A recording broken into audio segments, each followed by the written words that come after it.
Hello, my friends, visionaries, seekers of more. Welcome to Let's Talk. I am Shay Marville. This isn't just a podcast, it's a journey. Do you ever feel that persistent tug, yelling, whispering, crying? There's more for you. There's more in you. Are you ready to dive deep, challenge your beliefs, evolve your perspectives?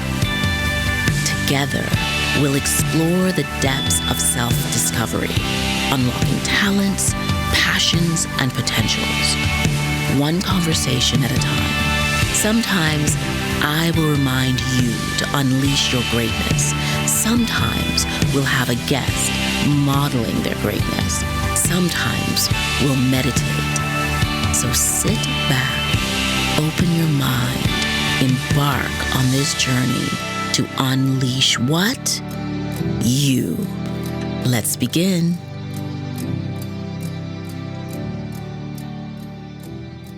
Hello, my friends. Welcome to Let's Talk. On today's episode, I have a very special guest, Lara Dewar. She's the Chief Marketing Officer for GSMA. And I just was inspired to talk to her because we've known each other for almost 20 years. And she's had this roller coaster career. And I wanted to chat with her about leadership. Lara, welcome to Let's Talk. Thank you for having me, Shay. I can't believe it's 20 years. Friendships like that, it's takes your breath away a little to say it, doesn't it? I know it's a bit crazy. Although, we haven't seen each other very often very much in the 20 years. But one of the things I like that makes me feel good, okay, is that even if you haven't seen someone for a long time, if you see them or you pick up the phone or you get on Zoom with them, it's like no time has passed and there's a connection. And I definitely feel that with you. And I'm just really grateful that we could have this time to have this conversation. I'm super grateful you reached out. I feel the same way. There were many times on the school run and otherwise that I remember bumping into you, and I always felt like you were a really bright light. So it's delightful to spend time with you. Thank you. So now I have been very inspired by what I call a rock and roll kind of career.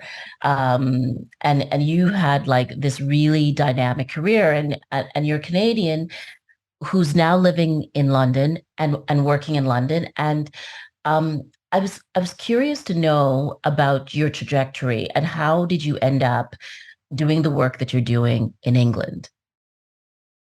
So it's funny, isn't it? Because over the years, in a variety of roles, I traveled to London, and I always really, really liked spending time here. And I always had this thought that it would be so cool to find a role where I could spend some time and live here. But sometimes it feels that way when you're on holiday or just in for a short time, a place. So you for a long time, I dismissed that thought. And then I was working with an organization that was global, and it became really, really possible at a really uncomfortable time in my life. And I had to decide to have difficult conversations and to do something unconventional and to take the leap. If I was ever going to do it, now was the time. And so I took that leap, and that was supposed to be a kind of 1-year contract. And at the end of the year, the kids and I had fallen in love with our life here. And so we negotiated staying, and I started looking for work, which was terrifying in a place where you don't really have a network. It wasn't the logical step if you like. And so we had to decide to kind of be brave about it. I suppose also when your kids look at you and say, no, we really like living here, Mom, find a job here, you kind of summon the courage you require in that moment. And through some amount of serendipity and I don't know what else, hard work. When you're job hunting these days, it's very, very hard work. Yes, it is. But through this serendipitous connection, I ended up talking with the most beautiful recruiter at the GSMA, and things then moved very quickly. It was one of those, like, really a lightning rod moment when literally all the stars aligned. Like I could just feel it in my in kind your of gut. energy. Chink, chink, chink, chink, chink. It all was all coming together. It was crazy. And we haven't looked back. Well, there's a couple of things here I think that are also really fascinating. You made this move during a lot of change in your life. And as you put it, an uncomfortable time. Can you describe that? Do you feel comfortable, talking about that at all? Yeah, sure. I'm I probably share this value with you, Shay, and that is our stories are important, Mm-hmm. and they're best shared from a scar, not an open wound. And they're best shared because they're meaningful for other people's journeys. This is the very essence of inspiration. We inspire each other. We give one another courage by sharing some adversity that we've overcome or something that we've won or something that we've achieved. Yes. So I'm happy to share it. And I'm in a position to share it because as others have shared theirs with mine and given me strength. So Yes. at the time, my marriage was coming apart, and I was getting a divorce. And whilst that is common, I suppose these days, it was something I'd never contemplated. I had defined myself as a married person and a Mm. mother and an executive and probably a few other titles, and they were all really, really important to me. And marriage I am a person of faith, and so it was a Mm. very deep commitment I had made, and I had just never pictured anything else was the challenge. And Mhm. so it was an uncomfortable time because I was wrestling with how would that change my identity, my trajectory, the purpose of my life. Yes. It feels like it's a moment where you wrestle with big questions. All the big stuff. And it's Hmm. all interconnected. It's not, Hmm. it one thing links to the other thing. Did you had not imagined yourself not being married and also working in another part of the world at that point, right? Like you kind of this was like kind of like the earth was moving in terms of, coming to a point where the marriage was ending. Hmm. Yeah, and I mean, I had always pictured myself married to him specifically, of course. So, Yes. um, it's you're kind of going through heartbreak and fear and anger, and you're moving your kids through that complicated time, and usually extended family as well. Yes. Um, so when a marriage comes apart, it has a significant impact on a family, or at least it did. It felt like it did on mine. Yes. And you have to, but on the other hand, you also have a moment where you get to redefine yourself. And I don't Right. know if there are very, very many of those moments in life Yes, where yes. somehow you find yourself. Maybe we ought to take them more. Maybe we ought to create those moments more often instead of waiting somehow for fate or a series of other decisions to create a set of circumstances where the landscape is ripe for that. But I eventually got my head turned over to, I had a moment where I could reinvent myself. And when you were in the process of reinventing yourself, were you uh were you changed by your personal experience? Like, did your personal experience, the loss of the family the way it was, did that change the way you were as a professional and how you perceived yourself as a professional? I think so. I mean, if I share, there's a moment. So when a marriage finally breaks and comes apart and people find out, usually the marriage has been coming apart for some time. Yes. And so I found my marriage at the time had been for a few years quite a lonely place. And I realized when it was coming apart that I'd felt like I'd been competing in a way um, for it to survive. And there was a, I remember this moment like it was yesterday where in a conversation, we decided we'd divorce. And I remember standing up straight for what felt like the first time in a very, very long time. Like the weight Wow. of the world had come off my shoulders. And I literally, although it sounds cliche, I exhaled.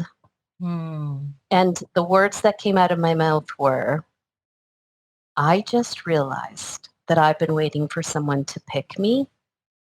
And you know what? I pick me. Yes. I pick me. And it was like it felt, and I think it does sound a little bit cliche as I It tell that doesn't. story. But It for doesn't. me, It it doesn't. doesn't. It was so No. resonant. It was so real. I felt like my whole, like a rod was put through my spine to get me to stand up straight. And what then came with it was like a flood of courage. And I've heard other people say, Mel Robbins is someone who I follow, and she always says, Love her. no one is coming. You That's right. have to do the work. And that's kind of how it felt in that moment, was that I had to do the work. No one was coming. I could decide what I needed to be. And somehow there was a strength with that decision, or somehow that acknowledgement, that I literally, I felt like I was standing up straight. Isn't it that also it's almost as though you have to, and it's unfortunate, but sometimes you have to be up against something unthinkable for you to decide that your life is worthy of going beyond this thing, of expanding beyond this thing, of this hard thing. Yes. I mean, this is my learning over the years. Is trauma, any kind of trauma or big change or big shift, is particularly unexpected, is the best way Oh, to develop courage and resilience and gratitude if you let it. It is a shitty way, but it is also a great teacher. It is shitty because it's painful and hard, but I don't know if good things come if you're not willing to dig in and do painful work. yes, Babies come because we dig in and do some hard work. That's the best example I have. And everything else in my life has come because I dug in and did some work in a moment when it seemed like maybe the odds were against me. See, I really appreciate what you're saying, because I feel like how we're conditioned is that, life is supposed to be this straight line, and, you go from one success, one perfection to another perfection. But it's actually the opposite. It's that you get into these valleys, and they're unexpected, and, often, and you have to figure out how to climb or fly, dig your way out. And then in the digging and the flying and the climbing, there's a strength that expands in you, like a muscle that expands in you that you didn't even know was there. And that is so fascinating. Absolutely. And also, I think a straight line, really, when you think about it, is really boring. One of my favorite things about living in England, in the UK, is that the roads, there's not a straight line here. No. But it's fascinating to drive it. If you're a driver, it's way more fun. And I think it also changes your perspective entirely. It changes your perspective. A straight line, you only then see things from one position. But in all the twists and turns, the falling, the getting up, you're changing your perspective constantly on how you're seeing the world. And you're becoming, I think if you allow it, you then become open to possibilities that you may not have otherwise considered. Tell us about the work that you're doing right now, because this is not necessarily the work you thought you would be doing, is it? No, but I think so I think as a marketer, you have transferable skills, and I hope Yes. that one of mine is communication. And so you can change industries sometimes and bring those skills with you, and then, kind of learn the more technical aspects of a role. But I come out of financial services, really, in energy for the most part. And I now find myself in technology in the mobile space. And I work for the global organization that represents mobile operators around the world, almost probably all of them. And we have three ways that we work for the industry ultimately. And one is that we convene people and host them at technology shows. So we host the biggest mobile connectivity show really on the planet in Barcelona every year. And then there's editions of that, chapters, if you like, kind of around the world through the year. The other Wow. part of our work is really on regulatory and advocacy work. It's all about technology for good, but it also focuses on how can we influence regulators to create environments that are great for mobile operators and consumers, particularly in an accelerating era of digitization. Right. And then the other stream is very technical and involves standard setting. And the reason that your phone roams when you cross a border is because the GSMA created those standards. So Ah, it's a really it's broad, the work, so it's fascinating. And I get to be the chief marketing officer here, which means I have kind of I dabble in all of the streams, all of the pillars, all of the time. It's fascinating. I And was I'm just going to say it's coming up to fascinating. speed. Yeah, and it's like a steep learning curve to learn technology. But I also work with the most amazing leadership team, one of whom the CTO reminds me constantly that if I just remain a good marketer, he can remain a good technologist, and together we're a great team. I love that. So you're their chief storyteller Yes. and educator about what they're doing and who they're doing it with and where they do it and why they do it, kind of thing. Uh, I'm also curious, like something you said earlier, just about, shifting careers and making the leap to go from financial services into technology. Right now, a lot of people's careers are changing. And it's this, I would say this is one of the most extraordinary periods of opportunity, but also one of the most extraordinary periods of loss in terms of the level of change and the speed of it. How did you um, sort of decide that you could shift into another industry? I know that marketing is kind of, marketing is something every company in the world needs marketing. But how did you decide I feel comfortable enough to go into this industry and be a leader and a learner? So, I actually suffer from something, which is I am a terrible, probably people pleaser, but everything that is maybe has a bad side also has a good side. And the Yes. good side of that for me was I'm a bit of a chameleon, and it doesn't occur to me that I can't cross industries to go do things. So it's not like I wasn't scared or I didn't understand the learning curve that I had ahead of me. I Yes. just didn't let it stop me. That wasn't the thing that was going to stop me. I had other fears that were real obstacles for me from time to time. But what I would say is we are, to your point, we are living in one of the greatest technical revolutions ever. Mm. And it is and can be daunting for people. And there are important questions that we can't answer today, like Mhm. the impact of AI on certain jobs, Yeah. etc.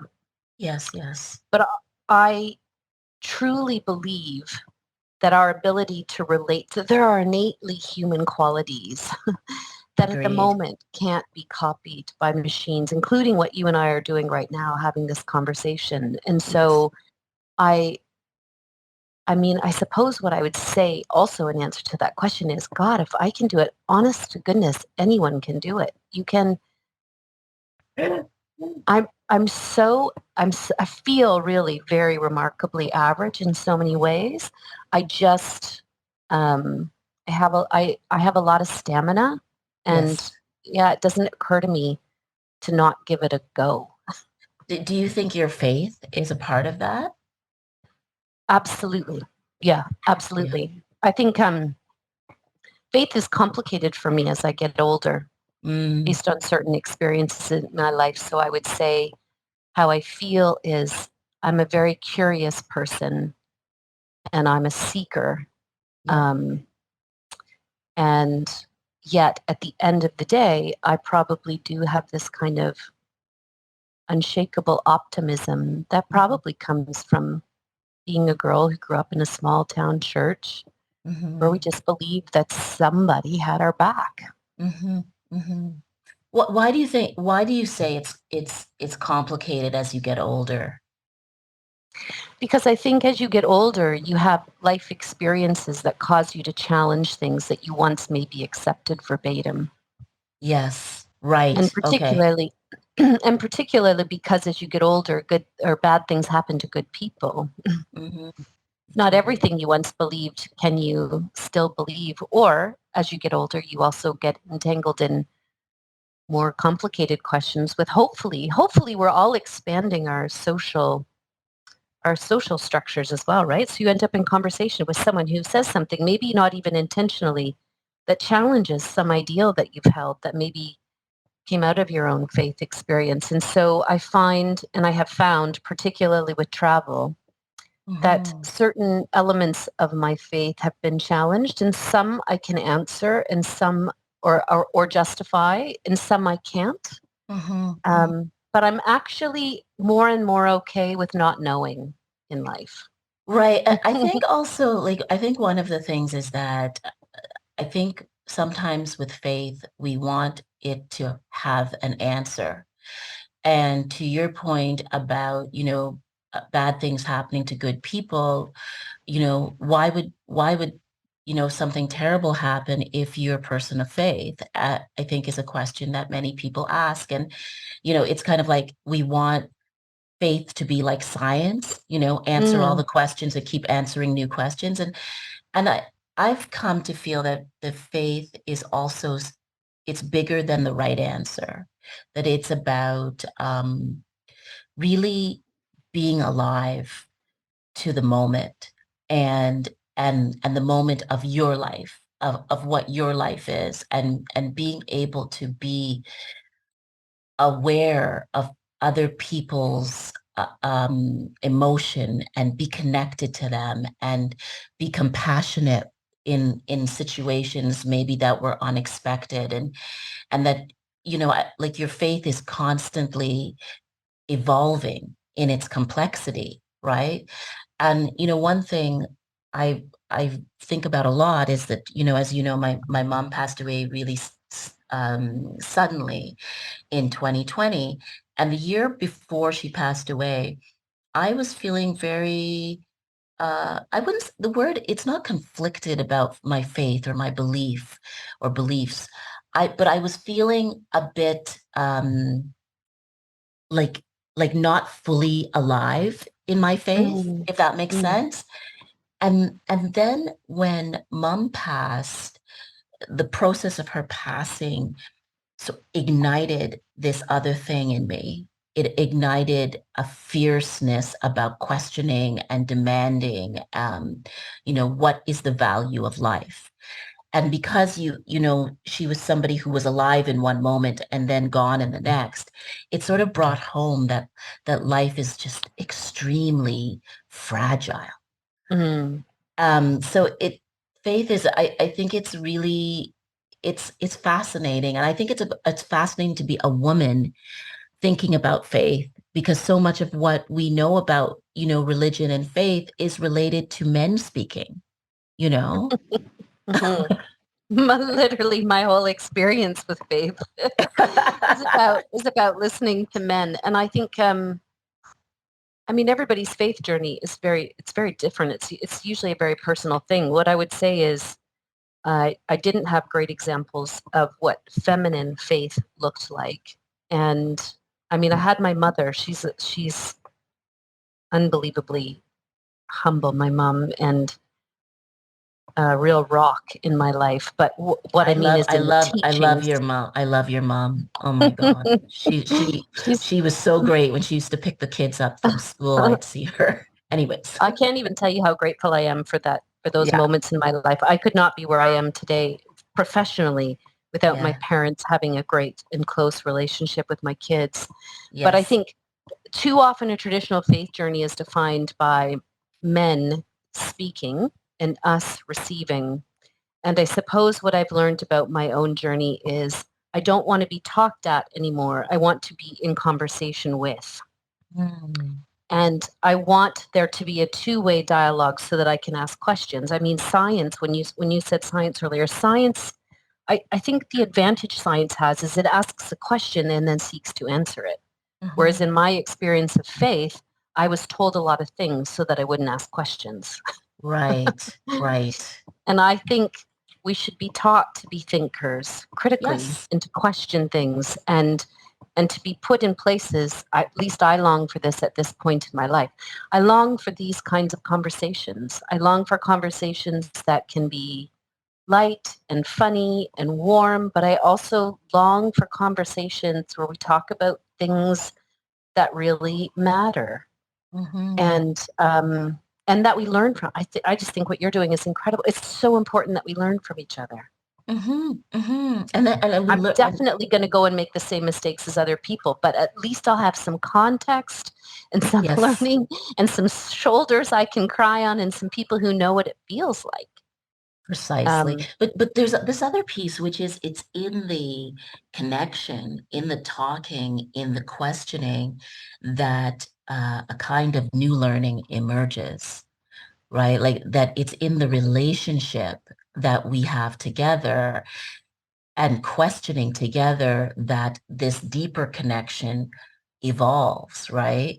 Mm-hmm. And I think I think that's something that's also missing from the work ecosystem. I think, I've done a lot of work in wellness over the last 2 decades. And, often I think what wellness is or isn't is it's really about question around, spirituality, actually. Like, why am I here doing this work? Like, what is the value of me doing this work in this place? Because I think when you know the value, then you know the meaning, then maybe you know your purpose. And sometimes we don't feel like we have purpose in the work that we do. Now, that's a long way to this question, so I apologize. But one of the things I wonder about with you is, do, does your faith relationship and the hardships you've gone through personally over the years, has it changed how you lead an organization? I think so. I think so. First of all, I do think that if you go through something difficult in life, if you're doing it right, you gain compassion. I Mm. don't know that people are born with compassion. I think it's something you learn in life, and empathy is learned as well. Yes. And so with each of those, like going through a divorce, what I now realize is that's a traumatic event. Hmm. And I never, before I was divorced myself, I didn't know that. So I couldn't relate to divorced people in a way that offered them the compassion and empathy they needed. But I can now. I Mm-hmm. could offer them compassion, of course I did, but it's not the same. No. Like you, you can now relate to people who have lost a parent Oh, in a yeah, in a totally. way more profound way. Oh, 100%. And 100%.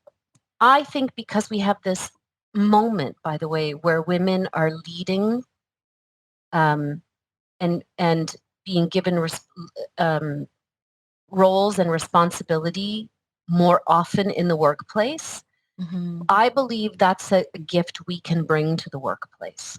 Mm-hmm. Are all the ways I can be vulnerable because of what I've learned. I bring that to work all the time.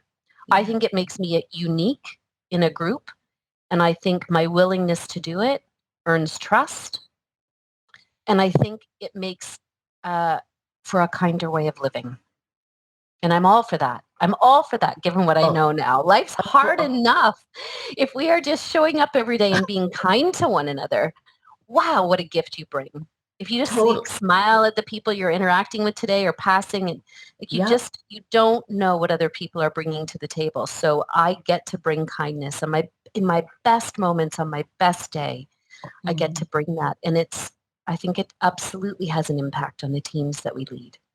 Do you think that because of the pandemic and the hybrid work, the way we work now in a hybrid way, um, that we are more compassionate as business leaders and employers and entrepreneurs, or do you think we're struggling to figure out how to be more compassionate?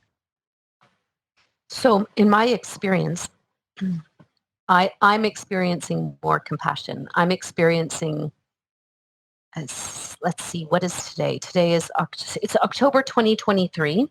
Yep. And I don't talk to very many people. I don't have very many conversations where we don't raise the pandemic still, and where we acknowledge how cool it is that we get to be together. That's a tremendous amount of goodwill. Yes. That laid latent as we stayed home hibernating. Right. And in the part of our business where we convene people, this past February we had almost 90,000 people in Barcelona. Our best year before the pandemic was 110. In Barcelona this year, all the metrics were up. Wow. And people, exhibitors were telling us that they'd had better interactions, more meaningful connections, more deal making. All the important metrics, financial through to relational, were all better. And I think it is because we have the experience of not being able to do that thing. It still feels special when we come together in big crowds, but it also feels special when we're just in the office. And then because we're also all embracing hybrid, I think that combination of in-person and virtual means that we're working harder in the virtual environment to recognize, to see, to reach out, to be intentional. And I didn't feel that. At the beginning of the pandemic, everything on Zoom and Teams felt highly transactional. It was a very difficult place to make connection or to create relational goodwill, what I would call relational goodwill. And I think we're getting better at it, which is amazing because I think hybrid work has some real benefits to everybody. The thing is also, it's important that you as a leader is saying that, because that it means that you're also setting the tone rather than the tone coming from below leadership and trying to punch up. Leadership says, no, this is what's meaningful. And it's meaningful for us to be together when we are together, but we don't have to be together 5 days a week all the time. Normalizing that, and I want to normalize. I'm going to pick up my children from school, so I'm offline between 3 and 3:30. I'm just offline. It's not that hard. No, it's not that hard. And instead of actually, at the beginning of my career, I knew to be successful because I was ambitious. If I wanted to move up the ladder, I had to behave like the men behaved. Yes. And by that, I meant wear your hours on your sleeve. And we gave up a lot of things, and we just had to get on with certain things. And now that I have influence and I have some authority, I know that what I need to do, it is my greatest gift will be to change it so that Charlotte, my daughter, doesn't have to do that. Yes. And that William doesn't have to do it either. Yes. Yes. Why is everyone missing the soccer game? That's stupid. Yeah, that's right. Instead of saying, how do we change the world of work so that families, whatever that looks like, however we define that, can get in on that thing that's important to them. For me, it's pickup. I want to be the person at the curb picking up my kids from school. And again, it's not hard. So let's just go do that. No, I agree. And I always found that between 3 and 5, that was the period of the day that I seemed to be the most connected to my kids. And I'm excited for the new generation of workers who may not have to sacrifice or, risk losing their jobs because they say they can't be there in the office or online at 3 o'clock. I'm excited for, it's just a more integrated, holistic society when we're like that, rather than like pretending that, your personal life does not need to be in. Yeah, it does not matter. It's just crazy. Okay. And it doesn't make you better for how you show up. I mean, I'm tired of thinking I'm going to get overlooked if I don't operate it's 150% of intensity all the time. All the time. Like who can sustain who can sustain that? It's nobody. It's so unhealthy. Last question. What matters to you for 2024 in terms of the work you're doing and who you're becoming as you evolve into the next part of your life? I think, no, that's such a good question. That's good. Has the possibility of making me cry. Um, I think what's important to me professionally is I've been in the CMO seat for a year, and Barcelona every year is a big moment for us. I have some big goals around that show, but more importantly, I want to feel completely settled into this job and less like I'm earning it and more like I've earned it, past Mm. tense. I think I still probably in my own role find myself at the table, but not settled in that way that,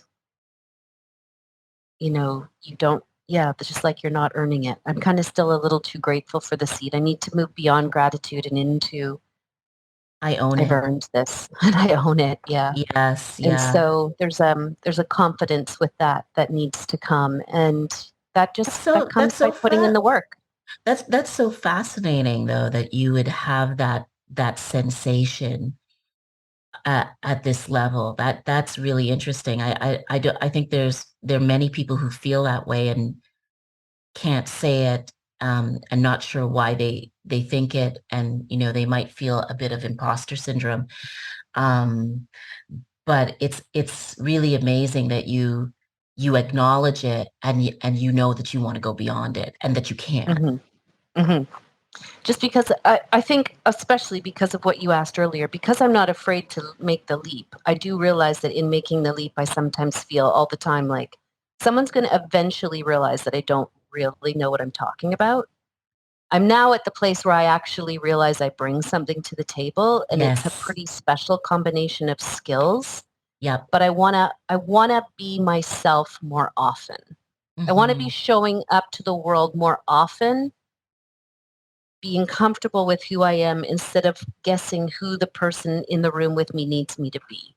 And Yes. I Yeah. think I think that's a real lifelong ambition, by the way. Yes. Well, I think, and I mean, I think also that is an outcome of the conditioning where, there's a point in our careers where you knew that you could not be yourself. Hmm. So you become very good at being different people and being in different ways so that you can be accepted. And then you get to a point where that's exhausting. And you have to find a place where you can just be yourself. And that's where you can fully contribute. Yeah. And I look, it's a combination of things too that all roads lead back to the earlier part of our conversation. Faith puts you in a place where you sometimes put on, an air of, I think this is who I'm supposed to be, this good girl who thinks like this to please all these people. At some point in life, you have to figure out who you are. Do you like you? And what do you like? Yes. And Yeah. um, again, I think that comes with, I'm sorry for, I just think it comes with age and experience. True. It's like the only benefit of getting older in life is the experience that you have been through and learned. You get this wisdom that you Yeah. just don't have when you haven't done the stuff we've done in Hmm. life. Yeah. No, And then on a personal level, I yeah. think I think Charlotte's in uni this year. Like I'm so proud of her for taking control of her future, and I am heartbroken on the one hand because I miss her, but Yes. I am learning to adjust to what it looks like when your children, you know, step up to some independence and begin to form their own goals. And Yes. I want to embrace that for her part. I don't want her to feel bad about any part of it. I want to 100% champion Yeah. this stage of life and not have her worry about me, but rather, kind of just continue to support and champion the work that she's doing. It's so interesting you say that because I think about that a lot with my daughter Bella, who's just started university as well. And I think I felt when I was her age, I was thinking a lot about um, not disappointing my mom and Mm, and trying to do the right thing and trying to fit in the right place and trying to, lots of trying. And I didn't want to be a burden, really, because I thought my mom had done so much and worked so hard. And now I feel also I don't want to burden my daughter with my dreams for her. I want her so to true. own her own dreams and know that I'm here if and when she falls or has any misstep, that she's got a solid ground below her, and then Precisely. it's just it's a really interesting kind of space to be in, Oh my gosh. And it's so hard. I literally was having this kind of conversation, Shay, with Charlotte when I wanted her to go to this school, and do this thing. Yes. And she sat across from me and said, no, but I've thought about it all summer and I've done the research and I want to go Yes. to this school and do this thing. Yeah. And it broke my heart. But I realized as I was sitting there being put on the spot by my own daughter, Yes. why was I feeling that level of disappointment? Because it certainly wasn't in Charlotte. No. Then that was No. just one more moment in life when I had to deal with my own disappointment, Yes. my own reckoning around who was I trying to please, and was I going to put that on my daughter, or Yeah. was I going to let her go be the person that she was already intuiting and having the courage to do? And isn't that exactly the thing that I tried to put in her? And Yes. you think, my Exactly. God, yes, that what I was trying to do was get her to do the thing that I wish I had done. Right. Right. And that Well, is so wrong. and I think the other thing is that I just feel like many of us, I hate to make generalizations, but I do often, is that so many of us, we accepted the conditioning, not Yeah. easily. We fought against it, but the conditioning was the conditioning. That was the way things were done, or this is the way things are supposed to be done. And I feel like with this new generation, I think everything's up for grabs. You don't have to do things the Yes. way, there isn't one way to Yeah. succeed and create and make and design your life. There's a lot of different ways. And maybe for the newer generation, it's too many choices. Whereas for us, it was not enough choices, right? Yes. Without risk or punishment sometimes. Or So, just questioning. You're so oh, right. I love your use of the word conditioning. I remember as I look back in my life, I hit milestones and did things because I was supposed to do them, not because I was like in love with them, running forward straight into that thing because I had this unbridled joy towards it. I don't remember doing that. I did the things I was supposed to do. I yes. don't want Charlotte to do that. I don't want Bella to do that. And the No. other thing is, they're so young. So what if Bella comes to us in a year and says, ugh, that was awful. Like I need Yeah, to make a change. Then we that's right. change it. Then you change it rather than think, what are you, how, like, I've stuck with it. My parents have spent the money. Now I yeah. have to finish it. It's Oh, drudgery, but I'm going to pull this thing across the finish line. And no, you don't have to. No, you can change. You can change no, your mind. no, because also you either change then or like, change now, or you will Yeah. change later. Because at Yes. some point, who you truly are will knock on the door so loudly, it will either kick the door open or blow the door up. Yeah. Yeah. Yeah. You can change or have a reckoning. They both work. They both They work. both work. The Listen, change, you're more in control of. Reckoning's a little bit more painful a journey, oh, but it's ex okay. it so is. We're all Listen, okay in the end. I am so grateful for your time. I could talk to you all afternoon, and we Same should thing. talk again. I think your story and stories, I think it can help so many people who feel stuck, who feel like they can't change where they are, where they live. You've done the whole thing with kids on your back at the same time. And I admire you so much. I'm so grateful for you. And I just want to wish you continued wellness and success. Thank you so much. I wish the same for you. And so we wrap up another episode of Let's Talk. Remember, my friends, visionaries, seekers, self-discovery is your birthright. Each day, another step on this journey. Don't wait for the world to see the greatness in you. Recognize it in yourself. Embrace it and share it.